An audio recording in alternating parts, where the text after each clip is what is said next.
call this meeting to order this afternoon. We welcome you this morning. Thank you for coming. Let the record show that all board members are present, along with our superintendent and our board attorney. And would you please stand for prayer? Heavenly Father, thank you for this day. Thank you for the blessings of life, the opportunities that you provide. As we meet this afternoon, I pray, Lord, that you would give us wisdom, Lord, to make the decisions, do the things that would be first pleasing to you, but secondly, Lord, for the very best for our community, for our children, for our schools and parents. And so just give us tonight, Lord, like I say, that wisdom and strength to do what is right. We pray your blessings upon the many needs throughout our community, and ask, Lord, for your kindness and compassion upon so many needs. Some of these move Again in that tonight, we microphone. thank you, acknowledge you, and just ask your blessings upon this time. And we ask this in your name, dear Jesus. Amen. I pledge allegiance To the flag of the United States of America and to the republic for which it stands, one nation, under God, indivisible, with liberty and justice for all.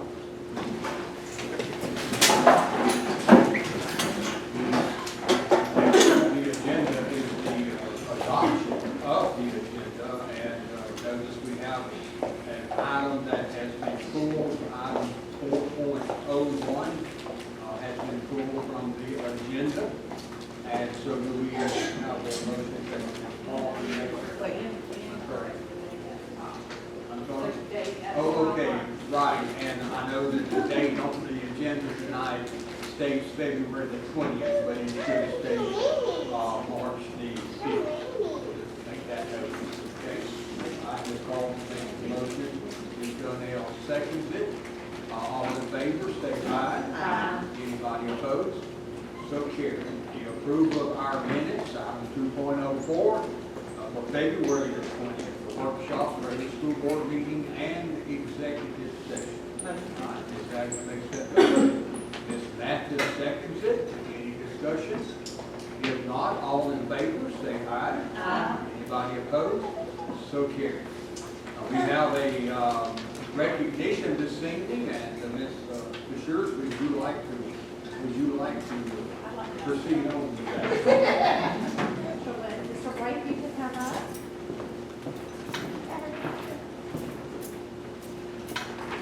We're just here to honor Mr. White tonight, as well as, staff members. Y'all coming up, please. Signatures. Come on. Staff Yeah. members. Come on. It's not good. I told them I'm not the one taking the credit. Well, we're definitely not taking your credit, but we'd like to have one. But it's definitely wrong.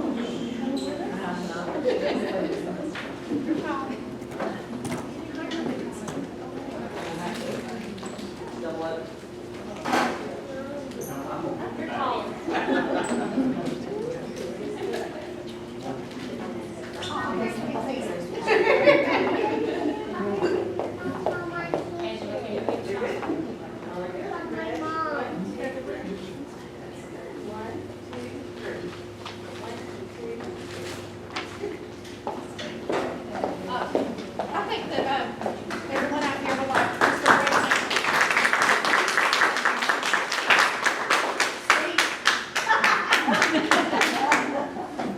Well, I haven't prepared to speak, so I'm just going to speak from the heart. Like when we call the staff members up here, this is not a recognition of one person, it's a recognition of the efforts of the whole school. And so, whenever I came to school, my son, James, was in the back there, he was in first grade, and now he's moved on, he went on to sixth grade, but every year that he was at the school was an A school, and that's a pretty rare feat these days. And so it's a recognition of the staff, but also the students that put in the hard work necessary for our school to be successful. So thank you to the staff, thank you to the students, and thank you for the parents that are so supportive. Thank you very much.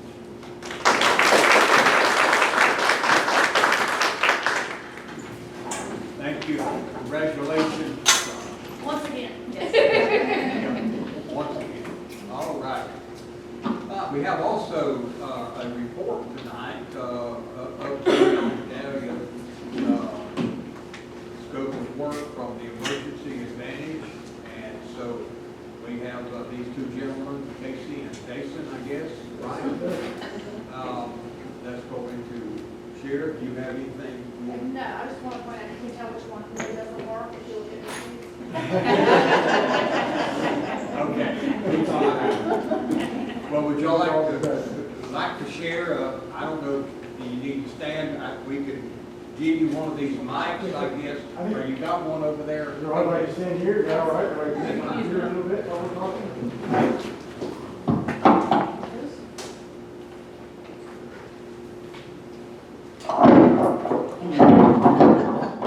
Hear me okay? Or- I can hear that. Either way is fine. The camera should pick you up. Okay.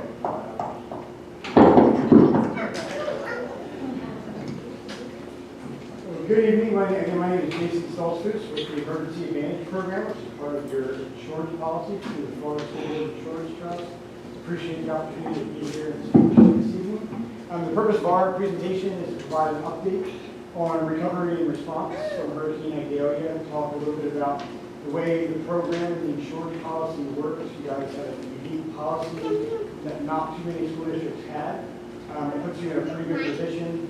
And we'll provide a little bit of an update on the repairs, emergency repairs, road repairs that we've completed to date. Casey, who is project manager that's been here since the week of the storm, which campground is it you're staying at? Coastal River, right up the road. Coastal River. So him and Kelly are pretty much a resident here managing repairs on a daily basis. So Casey will provide an update on the status of current projects, as well as talk about roof repairs that are slated to take place here over the next few months, which is makes up the majority of the permanent repairs completed.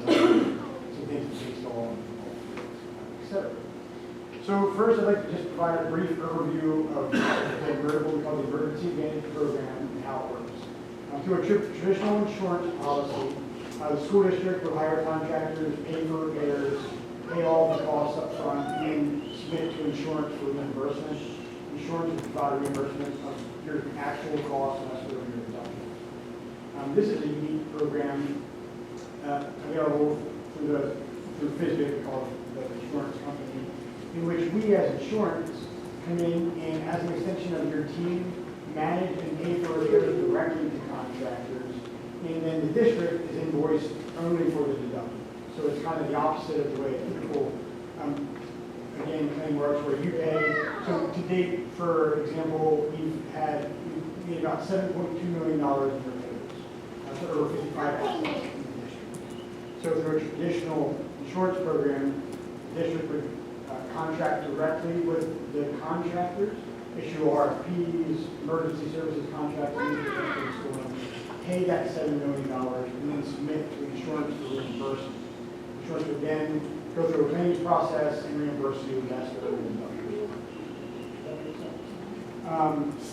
So our role has been to come in and assist with the initial emergency response and repairs necessary to get the schools open in the very strict and almost seemingly impossible deadlines that the Department of Energy was providing. You know, we were sitting in a room at the high school, and the Department of Education was mandating that we be open in 3 days, and there was still tons of debris all over the campuses, debris on fences. They said for your schools, we need to have debris removed, fences stood up to provide security, meet all the security requirements, and just how this was happening. And so we were able to, this is what we kind of do on a regular basis, identify contractors that can come in, work around the clock. KC and our team were here coordinating those contractors, identifying the about 30 roofs where we needed temporary drawings before students could be put back in. It was raining while we were in that meeting with Department of Energy, and we still had water in the buildings. And so we were able to come in and assist with coordinating the initial emergency. So the steps after the emergency response are to say, okay, what's the extent of damage, and identify all of the various campus, whether it's fencing, athletic fields, pictures at the high school, scoreboards, ceiling tiles, permanent roof repairs, etc.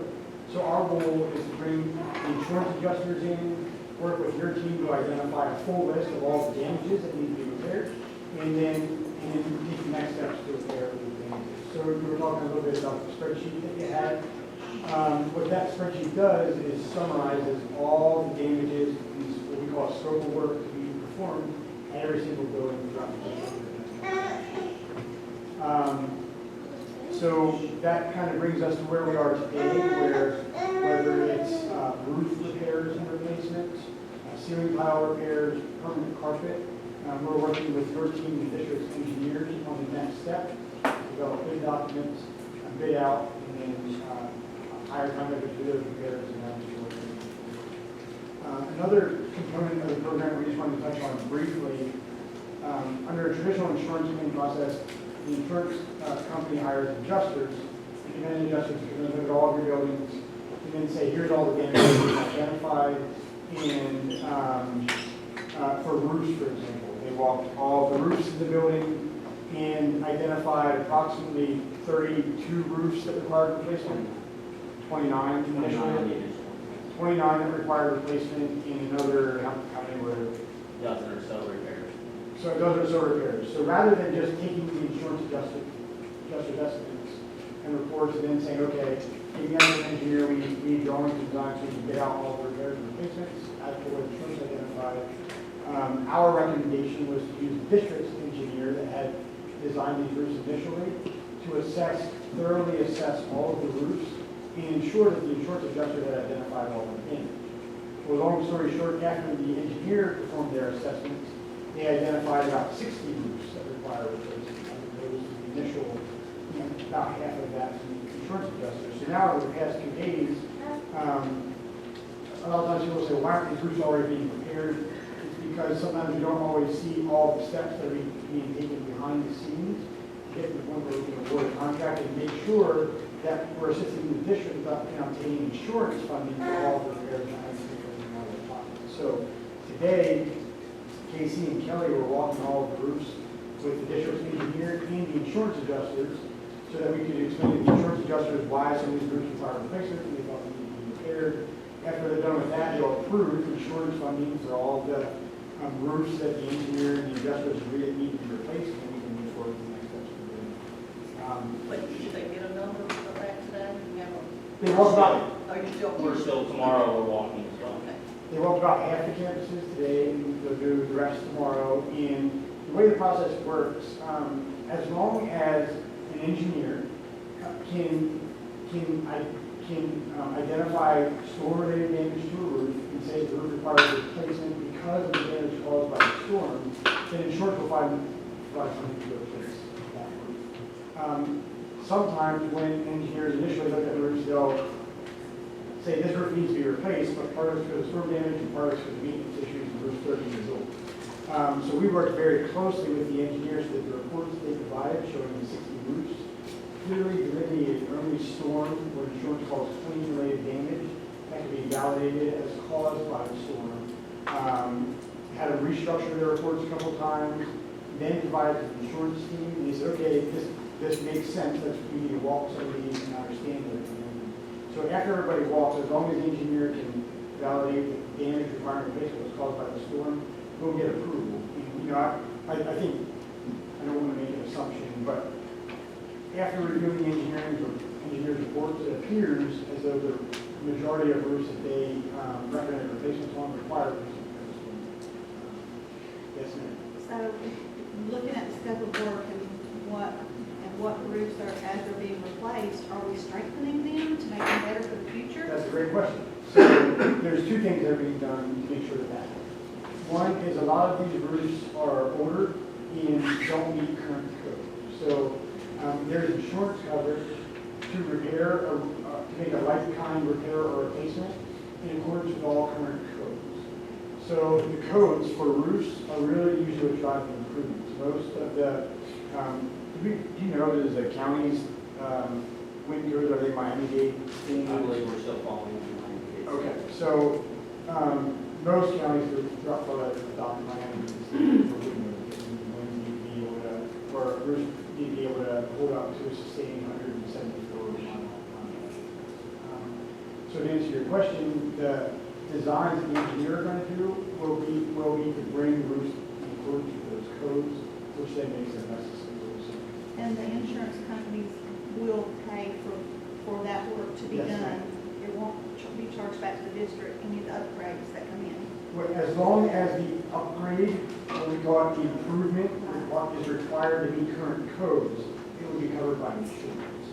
If there's some other type of, what we usually find, we ask the engineers also, hey, when you're providing the reports, and when you provide drawing, all of the contracts we bid out based on the engineer's design, that'll be reviewed and approved by the district before we bid it out to contractors. We say, we ask the engineer also to identify anything else that could be done as an improvement over and above code to mitigate against future damages, and they're going to provide a report on that as well. Usually what we find is there's not much beyond the 90 days code that needs to be done. Sometimes there's minor things like, you know, you can, the fastener pattern on gutters, or things for soffit and fascia, using different types of clips and things like that. But as far as the roof itself, usually there's not much beyond 90 days. So one last question. So in the bidding, are you the one who determines who the bid is awarded to? We do that in conjunction with your team. So typically, if the district would want to pay for the roof repairs and obtain reimbursement from insurance, you would put it out to bid through your normal process. When we bid it, we come to the district and say, first, provide the engineer's scope of work, we call it, have the district approve it, yes, this is what we want done. And then we, in which case he's already talked with Dan and others with the district, say, are there any roofers that you've used in the past that you would like to make sure? Question, local preference. Yes, ma'am. We definitely So- would like to have a local preference for more when And, we can. and so the way that typically the insurance, when we work from an insurance perspective, insurance won't pay more because the company is local.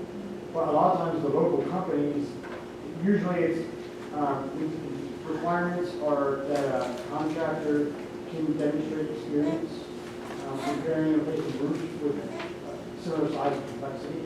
And these roofs are being done over the summer, so you know, if the contractor is awarded 10 roofs, they need to show that they have the capabilities, the personnel, and the experience to do 10 roofs and not just those one for students getting ready to come out of the contract. So we prefer to use the local contractors as long as they can have capacity to do that. So that's always our preference. To do that. And so what we will do is, after you approve the design, bid it out, and then review the bids with your team first. So these are the contractors, or the low bidders, is who we recommend awarding the contracts to. We get all the documentation from them showing that they're able to manage projects of this size. We don't want somebody that's only done a couple of roofs of our generals to be doing 10 roofs on the school building that have to be done, you know, $6 million of roofs to be done in a 60-day period. So that's the kind of review that we'll go through with your team, and you'll approve the contract. Jason, I have a question. Yes, ma'am. You mentioned that during the summer. Is there no real issue with being able to order the materials and get them in here in time to do them? That's a great question. So there's a lot that has to happen to do roof over the summer. In discussing the types of roofs that we have, what are the primary types of roofs? It's, majority of it is all mechanically standing seam roofs. And to answer your question, we've already identified lead times, it's roughly 6 to 8 weeks. So we already know that we need to award contracts by about the middle of April in order to go through the permitting process. And then awarded the permit. There's a submittal process that goes along with that. When they go through permitting, you know, they have to provide documentation showing that the types of fasteners that they're using and materials are what are specified with the permitting department. So we have the permitting submittals, and then once that's done, they can do the materials. And so, yes, we've determined that as long as each of the tasks that are they need completed are completed within the time range that we expect, we can have materials, and it's feasible to complete the majority of the roofs over the summer. And the other thing, after we understand the exact number of roofs that need to be replaced, the next step, which Casey is already working with your leadership team on, is identifying which of those buildings have students in them and need to be done over the summer. If there's some storage buildings or, you know, ancillary facilities, some that aren't even used now, that could be done any kind of so we'll identify the ones that have to get done between the time that students leave or teachers leave and come back, and then prioritize them. And we managed a very similar project for, also managed all of the recovery for Charlotte and DeSoto schools after Hurricane Ian, and we're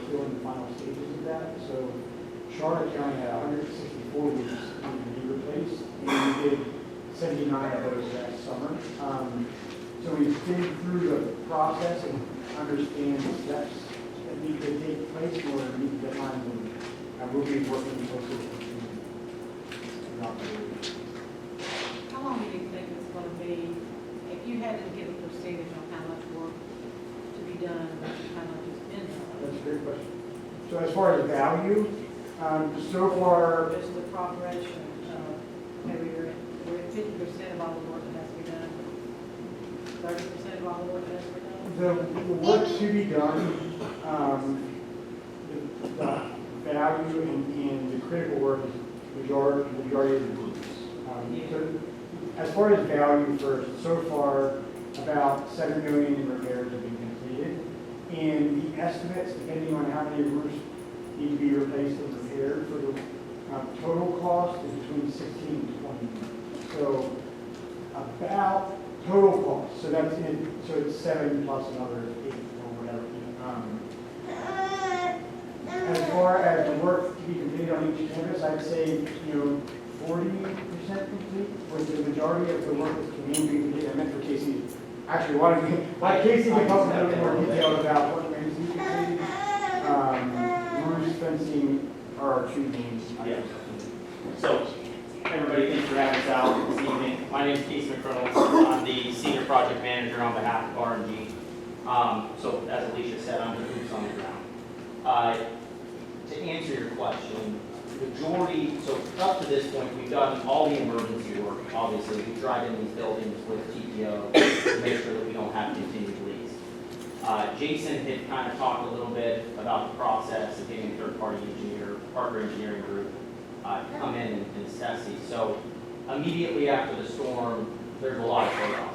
I mean, it's, within the first 5 days, we're running around like chickens with our heads cut off, trying to get these schools dried out, trying to get everything done so we can get everybody back to class. During that time, the insurance sends their engineer, their adjusting firm, they assess all of the damages within the district in a very short amount of time. So they've got a lot on the plate to look at, and everybody's human, some things get missed. So it's my responsibility as we identify additional damages. We receive that report from the adjusting company. I review that IA estimate in detail, and anything that doesn't line up, I make sure that we address it. My goal at the end of the day is that anything that's storm related in Taylor County, it's covered under the insurance policy, gets fixed, and it's done right and done to a high standard. So, for instance, we got that initial IA estimate, and I had 29 roof replacements on it, a handful of repairs. I had on there some roofs that we knew were leaking because we were going out at 10 o'clock at night and it's heavy rain and we were shining flashlights up and checking the underside of the decking to see if there was water coming through. I had buildings that I knew had issues that the initial adjusters did not get. So we bring in that third-party engineer to do a more thorough assessment, and 29 roofs get turned into roughly worth 60 to possibly 65. At that point in time, we have to contract for architectural drawing and design to make sure that we're not only meeting the building code, but we're doing things to a standard that we can leave you guys with the options to get warranties put on these roofs. So I know previously you had Behringers do roofing throughout the entire district. They provided a 20-year water tightness warranty. Things of that sort cannot be provided unless you meet certain specifications. So we make sure that everything's done to spec, and then we go in and we contract and we do all the submittals to get the work done. So things like roofs are the major projects that are going to be happening. Sometimes it can look like, hey, what's going on? We haven't seen any movement. Why isn't this roof been replaced? But there is a very extensive process that has to be accomplished from the time that we identify it to the time that we can actually contract and start the work. Part of that process is getting engineers together like we've been doing yesterday, today, and we'll be continually doing tomorrow, so that they can see the discrepancies between their two reports. They can come together, they can discuss it, and they can come to an overall agreement on what the scope of work will be. To answer your question on what we've done overall percentage-wise, I would say you're pretty close. I would say probably up to this point we're 35 to 40%. For emergency work, we've done some of the permanent build back already. We replaced the outfield wall, the sports complex. We put up new scoreboard out there. But there is other things that we have to make sure we get an engineer to do architectural design on, because he has to put his stamp on it to bless off that it is safe to occupy. It's not as simple as just identifying that, hey, this project needs to get done, let's get 5 bids together, pick which vendor we want to go with, and let's go ahead and contract the work. You have to make sure that it's going to be done and it's going to be done. So what we're doing right now is we're working through a lot of those processes. Yeah, so that was the example I was going to get. So an example, I've got a lot of questions on the sports complex with the press box, You talk about the football the field. football field. Because we do have a sports complex in county on. Exactly, yeah, no, I'm I want to clarify that. just talking about Clark Street Sports Complex, Yes. Dorset Field over there. Of course. You know, looking at it, outside looking in, it's pretty simple. You know, we've already demolished it, let's put a new structure back on top. But I have to make sure that the underlying platform is structurally stable, it hasn't been compromised by the storm, that an engineer is going to be confident to put a stamp on that it can be occupied. We have to make sure it's going to be safe, and then through the build-back process, we involve the district. Once we get designs, if we need to make corrections to anything, if we need to add in or take away, we involve you guys in that process to make sure that what you're getting as like-kind replacement is satisfactory, you're going to be happy with the final product. So what did that look like when we had graduation? Literally like 2 months ago. So graduation, yeah, if you want to speak on that. No, I'm not worried about the principal, I was worried about the seating, like the specials, like seating. The stadium, Yeah.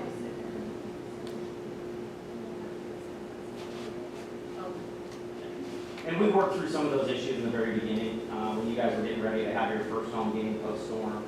We had worked through some emergency coverage to get temporary seating put in place so that the visitor side being on there, we didn't have fist fights with the kids, home team and away team. But you know, anything that comes up, anything like that, and just as long as it gets brought to our attention, we're trying to constantly have meetings with the district to see what is your guys' priority.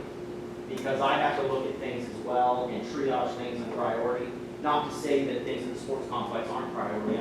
They're on top priority to expedite. But I also have, for instance, roof replacements.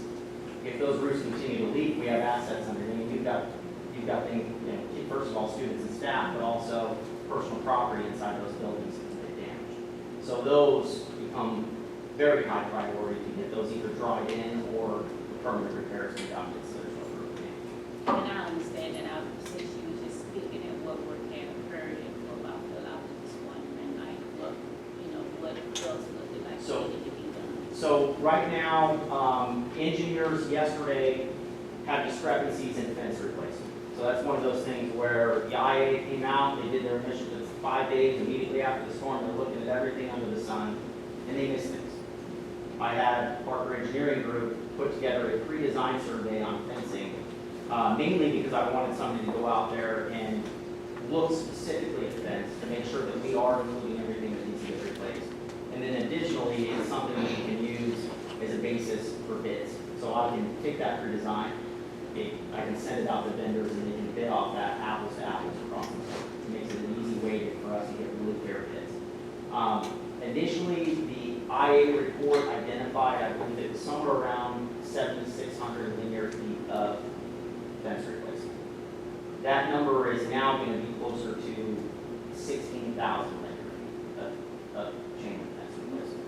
So we identified almost 3 times the amount, and that's why we did these walks with the 2 engineers to make sure that they can come to that agreement, and then we can build you guys back and make sure that you're better after the fact. So Clark Street Sports Complex, to go into that, fence replacement on majority of the complex will be conducted shortly.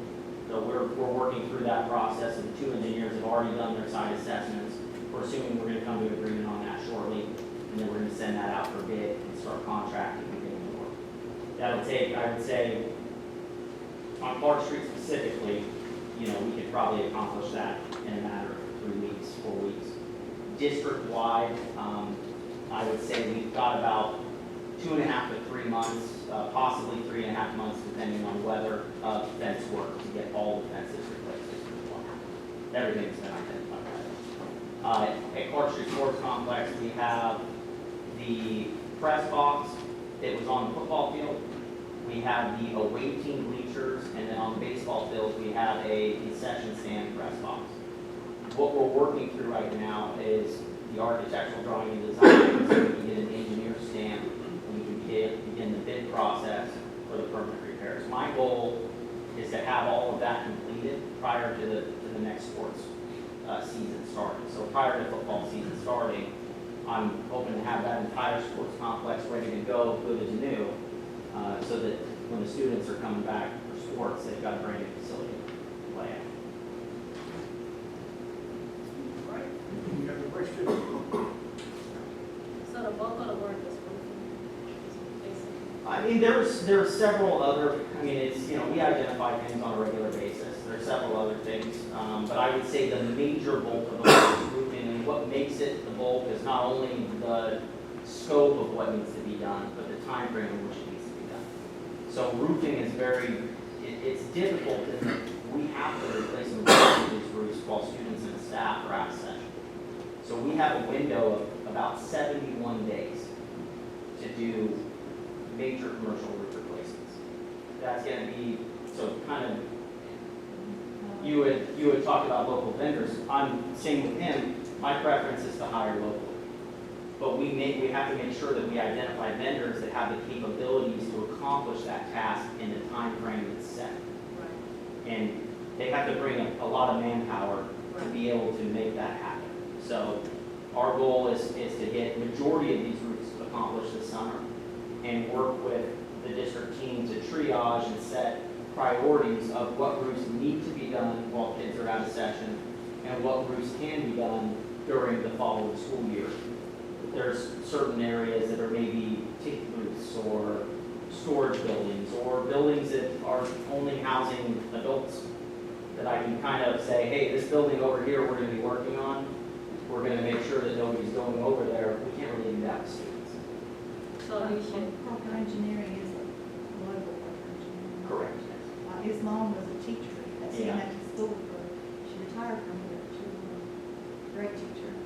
Yeah, I've been working closely with Matthew Parker, and he's been an awesome help to us. So.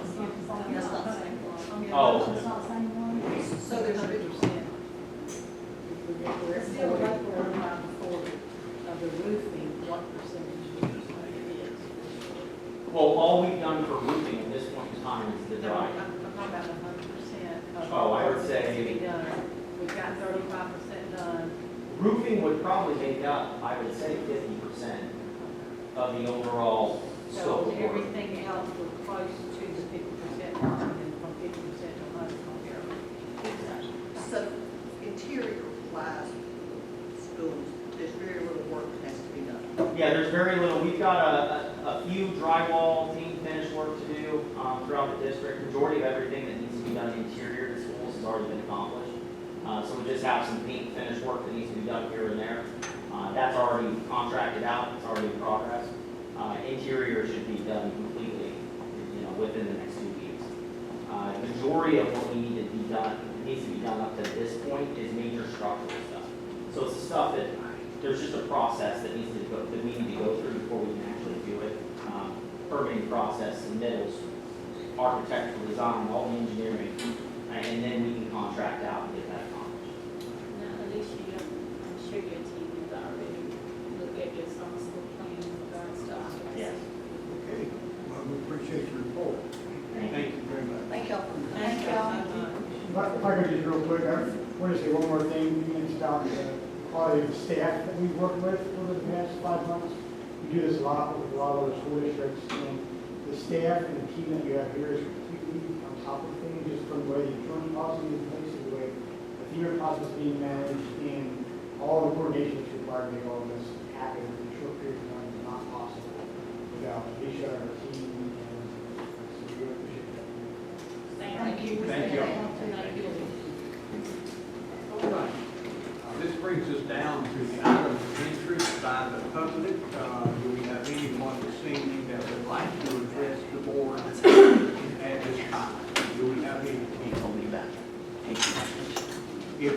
we move on, the consent items on the agenda were approved by the adoption of the agenda. We move on to our action item 12.26. This is approval of salary schedule, the 23-24 instructional salary placement schedule. All right. Who made that? Ms. Mathis won the tie. She made the motion, Ms. Carlton seconds it. Any discussion? All right, it's not me. I hear you. No, that's all right. All right, anyway, motion's been made, it's been seconded. No discussion, nobody has anything to say. All in favor, say aye. Anybody opposed? So carried. All right. I think that's all we have now, down to the items of interest by the superintendent's board. And Mr. Shears, do you have anything? America going on, pleasure going to determine this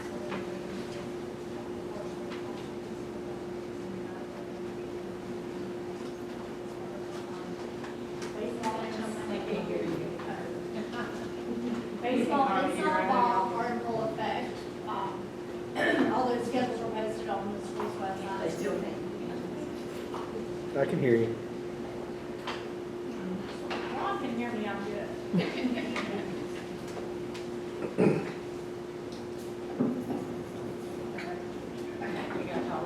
Okay, so just the same, that we had Rita Falls today, we had Tracy Sox, Eric Turner, went red, along with some other members of United Way, got to read some first grade classes this morning.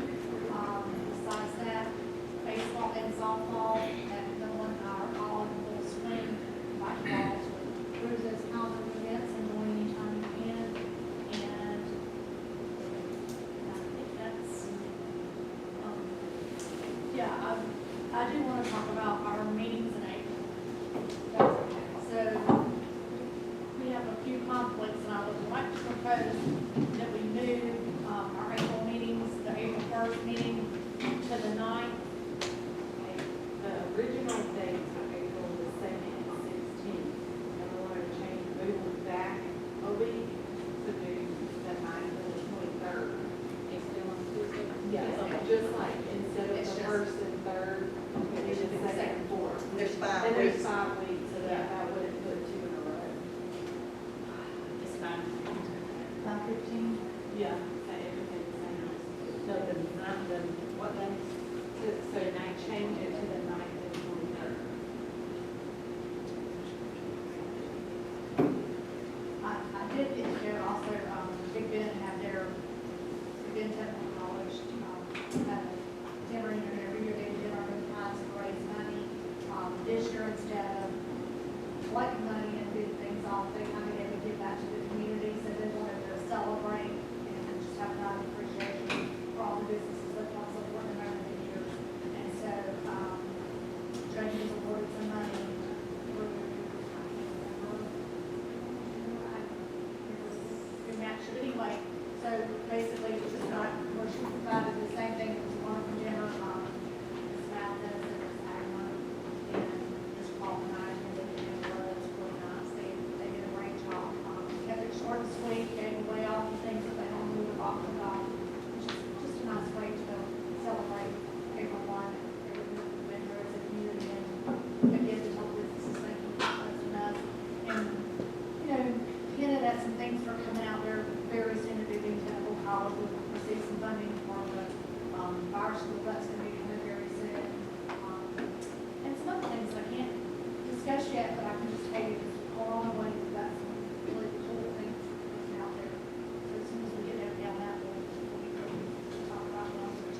Lots of changes, lots of improvements, lots of additions. They're going to be good for our community. Very excited. Thank you. Thank you, Ms. Carlton. Okay, don't have a whole lot. I want to thank Steve Hatchie for having us tonight. It's always a pleasure to come down. And congratulations again. Tell you every day is good about having A. Congratulations to all of that. And then, just like Superintendent said, the dinner at BBTC was very nice to say thank you. And I think it was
at the high school. I think they recently had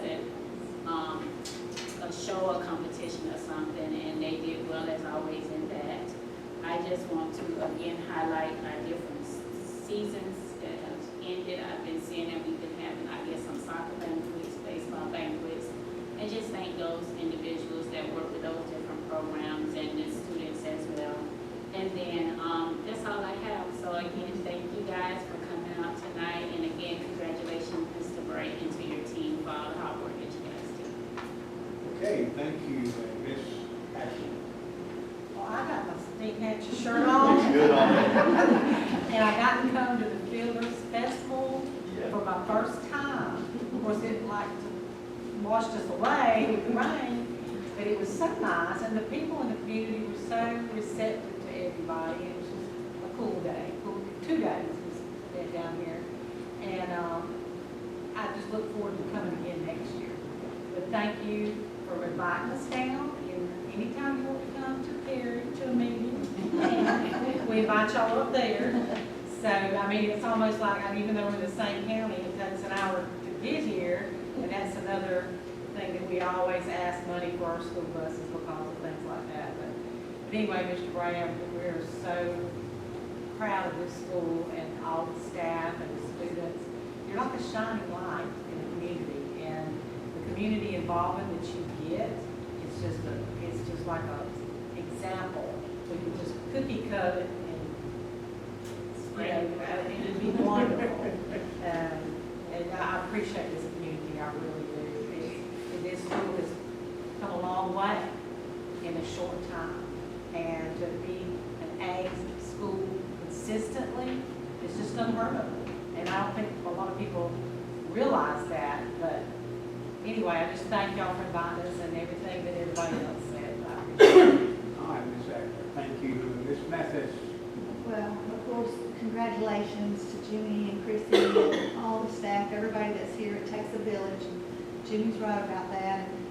And the thing is, Steve Hatchie is an A school, but it's also a school of excellence. It's one of the top elementary schools in the state of Florida. It's not just an A school, it's one of the best A schools in the state. And that is truly something to be so proud of. And we've come a long way, and just thanks to y'all, for everything that you do. It's just phenomenal. I see a lot of Pitt parents here. Spring Carnival coming up this week, Friday, right? So if y'all want to come down, you're welcome to come back. Well, and I want to thank Jeannie I paint too. face, I put a paintbrush in your hand. I want to thank Jeannie too, because Jeannie, when she first came on the board, she fought for this school. She fought hard for this school. And she petitioned Jack Black Bauer, and I don't think he got away from her for a while. He stood on it. So she basically got things in place that helped this school tremendously, and helped our whole district. And that, so Carnival coming up this Friday, I'm excited for that. BBTC was amazing, and it is also a very exciting school in our district too. But I'm looking forward to the fire school. I mean, that is going to be something else, and it's going just to be awarded that is a gift. Legislature, we're closing soon. This week, so a lot of things are fixing to be coming down the pipe, a lot of changes are fixing to happen, and also we are, next Monday, we'll have a town hall, if anybody would like to come to the community center at 6 p.m. I will be there, Alicia also will be there next Monday, and Michael Newman will be there, so y'all are all welcome to come join us and, tell us what you think. And we'd love to hear from you. So I think that's it. And thank you to RMG, the Recovery Management Group.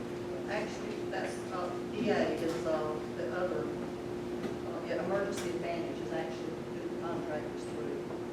Why do they have RMG hats on? Well, that's something else. Another part of it, but EA. EA is their parent company, so they're like a subcontractor. I can't answer that. What you think? I think whoever those people were that was here.